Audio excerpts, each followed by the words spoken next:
Today, Phet is going to show us what it takes to coach a robotics team and how she makes teaching science, technology, engineering, and math fun. Right now, robotics, it seems really sterile. You have all this like metal pieces and it's kind of intimidating. So I wanted to recruit more girls, and a lot of my students are into crafting and art. Phet is always seeking unconventional ways to reach students that might not know how dynamic STEM and robotics can be. Phet looks for inspiration from our sponsor, the Infosys Foundation USA. The Pathfinders Institute provides in-person teacher training, as well as online professional learning for teachers to connect with a virtual community, create lesson plans, network, share instructional videos, and even integrate things like crafting and art into robotics projects. Hi, fellow teachers. My name is Pease, and I am a STEM teacher at San Diego, California. I teach at Wilson Middle School, and I teach STEM electives like 3D design and modeling, robotics, coding. And I'm really excited today because I've been a alumni of Pathfinders ever since they started. So I've been to the first Pathfinders in Bloomington, Indiana, and then I loved the experience so much that I ended up going to every single Pathfinders workshop and institute since. And today I'm really excited to introduce a panel of students I have who have been the benefactors of my classes. And so let me introduce you to some of the students that I have with me today. My name is Diego. I am an upcoming 9th grader. My favorite subject is, well, programming. And I've been coding for just over 5 years. And one cool thing that we have here is our bot game table that we've been using for the past 3 competitions and this upcoming competition called GSER. Hi, my name is Tina, and I'm an upcoming 8th grader. My favorite subject is robotics and history. I've been coding for 3 years, and I've been part of the robotics program for 2 years. And a cool thing about this classroom is the FLL tables, and those are the mats and the activities, and the robots are right here. And those are the things that we have to do to compete in the competitions. Hi, my name is Isa. I'm an upcoming 7th grader. My favorite subject is coding. I've been coding only for about a year now because I've barely started it this year.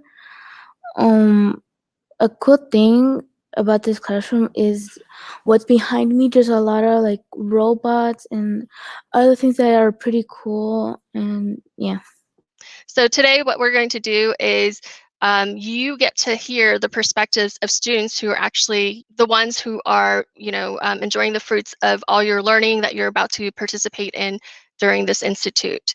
So we're just going to have a little brief discussion with the students, learn their thoughts, their interests, and motivations on why they enjoy STEM. To begin with, Diego, can you tell me what got you started with STEM? What do you like about it? When it comes to STEM, it was really fun for me because, well, it's coding, it's science, computer science, and it's just really fun because I get to code, I get to build robots, I get to compete in competitions, I get to learn all sorts of new stuff that I've never learned before, and it's amazing. Thank you, Diego, for your response. Tina, how did you get started with either coding or STEM, robotics? I got started with coding and robotics in my elementary school when we had it as a after-school club, and I liked it so much that my friend recommended me to join the Wilson Robotics Club, and that's what I've been doing for like a few years. Isa, please talk about your experience learning computer science during the pandemic. My experience during this pandemic on learning about STEM was actually pretty interesting because I didn't know much about coding nor building robots much or coding even robots, and I just saw that it was pretty interesting, so I decided to join, and I learned a lot of new things, and it was a really amazing time learning all those stuff. Tina, were you nervous to get started in the computer science or the robotics? I was a little nervous beginning to learn more about computer science and coding because at first I didn't know much and I only knew like the basics. But the coding program with all the people in it, it really helped me develop skills with team building, and competing in the competitions were really fun.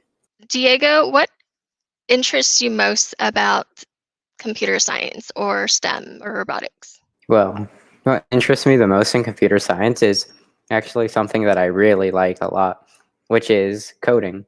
I've learned slightly a few languages and I've used them in multiple programs, and it just seemed really fun and natural to me. And so that's why I really like coding. Isa, share a favorite memory that you have learning computer science this past year. A favorite memory that I have, well, I have a lot because I enjoyed doing this computer science, and well, the one that I really enjoyed was when we would use Scratch and we would code to make games, and it was actually pretty interesting when Miss Pease told us to make a game and make it about a specific subject, and it was pretty fun to do that. Diego, what is your favorite coding language? I'd say that my favorite coding language would probably have to go to Java. It just seems like my favorite coding language. It was one of the first ones that I learned, and you can do so many things with it. Tina, how do you think learning STEM, computer science, robotics is going to help you in your future? I think learning about STEM and robotics will help with my future because I would like to get a job that involves with STEM, and the skills I learn in the robotics program will help make my ability in the job easier and like better. So Tina, what do you think you want to be when you grow up? When I grow up, I think I want to be something like involving with coding or medical science. And so those skills will definitely help you for your career aspirations. Diego, what are your career aspirations?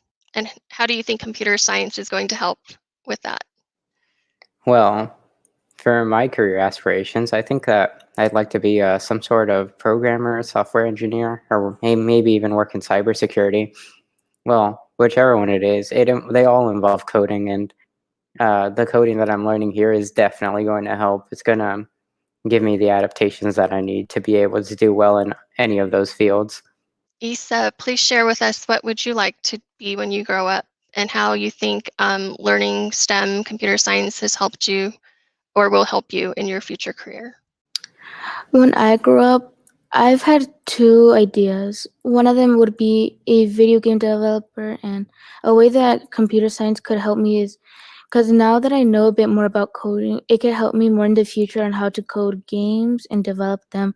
As well, I was also thinking about coding robots, because because I joined the robotics program, I had really a lot of fun doing that. So now that I know a bit more about the coding about robots and building, I would want to work with robots or video game developing. Speaking of working with robots, all three of you have been involved with the robotics program this year. Can you share a little bit more of your experience and the different competitions that you've been participating in or currently participating and preparing for right now? Let's start with you, Tina. I've been competing in like a few football and FLL competitions, and every time we go up and compete, it's mostly like online, but it's been really fun because everybody feels the rush of adrenaline, and like everybody's excited and worried to see if their code works or not. And then they're like anything can happen during competition, and we just need to learn how to adapt and work with our programs. Can you tell more about like how you're adapting and what does it mean to compete virtually? Because you said that your competitions are online this year. For example, when our robot is not working and there's an issue or an issue with the code, we have to quickly fix it while like other teams are running. And during the online competitions, we would have we would set up a camera for the Zoom, and then we would like go around and make sure the board is set up right, and then make sure our robots are running, and then we'll have like checklists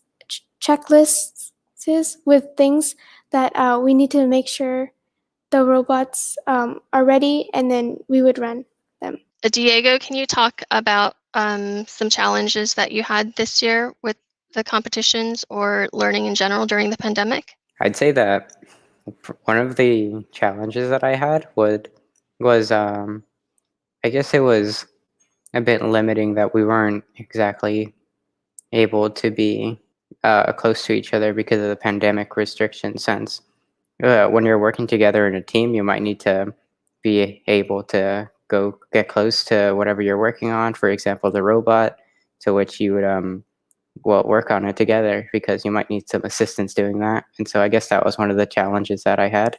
And what were some successes? How were you able to overcome those challenges? Well, some of some of the successes that we had with that would be that we were just learning to adapt to better work with what we have, really. Since the restrictions aren't very easy to get past, we would have to find a way to social distance at the same time as being able to be resourceful and work well. Speaking of working well, Isa, share a memory of working together as a team this year, even through the pandemic. A memory that I have about on working as a team would be a while ago when we were getting ready for a competition. It was mine and my team's first ever competition that we would be joining, and we were really nervous about it. It was fun, but we were nervous about it because we were struggling a bit with the coding, and sometimes our team members wouldn't be able to come, but some of them would be. So with the teammates that we had, we were able to do the coding. And after the competition, we found out that me and my team got third place, and that was really surprising for us because it was our first time of us doing a competition. Thank you for sharing. I know part of the reason why I've been going to these teacher trainings is because in my classes, I had very low participation in my classes with girls. And so I went to these courses to learn more strategies, to learn about different projects to bring back into my classes. And I've been really successful increasing the number of girls in my classroom. Why do you think it's important to have more girls involved in STEM? I think it's important to have more girls in STEM because not only men can do a specific thing, also women can do like coding and other things. So if we bring more girls into coding, the coding that they learn can actually change the world in some way. So if more girls learn how to do coding in the future, they could change things that other people might not be able to change. My thoughts for girls and women in STEM is it's really great that more girls are going into STEM because it's really important to have like everybody be part of STEM and create new things, because there are so many solutions that we need to figure out for problems that we have, and with more people and ideas that we figure out, we can do great things. I think it's very important because we're all human when it comes down to it. So we all have great ideas and we can all do very well at most jobs. And so because of that, it's just important to give everybody a chance and an opportunity to see what they're good at and see if they have any brilliant ideas that could maybe change the way people think. I love it. And I love that you're an ally for females. What is your advice to students who are nervous to pursue computer science or robotics? Advice that I could give to other students if they're nervous to do computer science or robotics is that to never give up on what you want to do, because you can learn a lot doing computer science and robotics just like I did when I first started. I learned a lot of new things, like about coding, how to build robots, because it was my first time doing all of that, and I was really nervous. But if you want to pursue that dream of doing computer science and robotics, I know that you could do it. My advice to students who are nervous to do computer science or join robotics is to not be afraid to do new things and learn new things, because in the end, the more you learn about robotics, the more fun it gets and easier, and then you discover so many new things that can make it very fun. And I think it's really important for you to try out robotics and computer science, because you will never know what you'll be able to make or discover. Well, in my personal experience, I know that it can be pretty difficult sometimes to really push yourself to be able to do these things, but you should just know that even though it can be hard, you'd never know until you try. And when you do try, you might learn something new. And even then, it might turn out very fun for you. And you might find yourself a new passion or hobby. And kind of a similar question, but since we are talking to teachers, and I know there are teachers who are here who this may be their first time ever taking a class in computer science or making or robotics, what would you say to those teachers who kind of have the jitters as well and are kind of like, we'll start with you this time, Diego. What is your advice for teachers? To teachers, I'd say that anyone can learn, and that involves the teachers, because even if you're the people teaching the students, you can also learn how to do a better job. And well, if you do well at learning, then you'll be able to teach your students well as well. So there's no punishment for failing to learn properly, as everyone learns at their own pace. And there you go. You might be able to learn it pretty fast.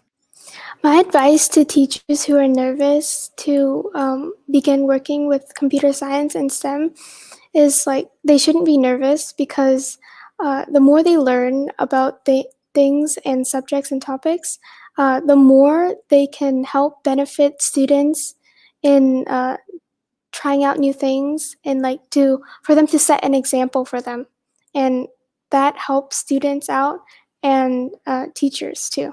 I think my advice for teachers is that you shouldn't give up on learning the computer science or robotics, because if you try, you might be able to teach other students how to do those stuff. But if you give up, other students might not learn those stuff. So there you have it, teachers, out of the mouth of babes. I mean, they're absolutely right. Dive right in, be embracing failure, and just pick yourself up and continue pursuing your learning about computer science, making, and robotics. Because just like you see here, these are the students whose lives you're changing and that you're impacting. And I'm so grateful that you're here today with us to hear the perspectives of these students who are actually doing the physical computer science learning, making in my classes. Thank you very much.